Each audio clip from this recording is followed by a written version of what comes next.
Hello বন্ধুরা, বাজারে video নিয়ে চলে আসলাম। দেখো দাদাভাই বাজার থেকে কী কী মাছ আনলো। মাছ বেশি আনেনি, এই কী মাছ আনলো।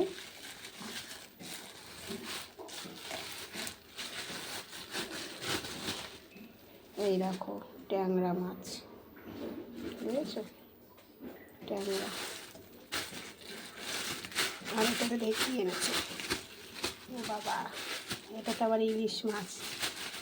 বড় ছেলে ভালো খায় না, তাই ইলিশ এনেছে। বড় ছেলে আর বাপ ইলিশ খায় ভালো, মানে বাবা আর বড় ছেলে ভালো ইলিশ খায়, বুঝেছো। তোমার দাদাভাই আর বড় ছেলে, এছাড়া ইলিশ কেউ অত ভালো খায় না।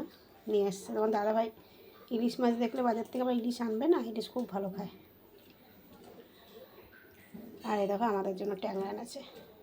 ট্যাংরাটা কি ভালো মনে হচ্ছে, তো ভালো হবে, বুঝেছো। চলো মাছগুলো ধুয়ে নিই। এই দেখো বন্ধুরা, ধুয়ে নিয়েছি, আবার রান্নার সময় ধুয়ে নেবো, একটু নুন মেখে নিয়েছি। আর এই মাছটাও ধোয়া গেছে। তো কেমন লাগলো, সব মাছ তো রান্না করবো না, যে কোনো একটা রান্না করবো।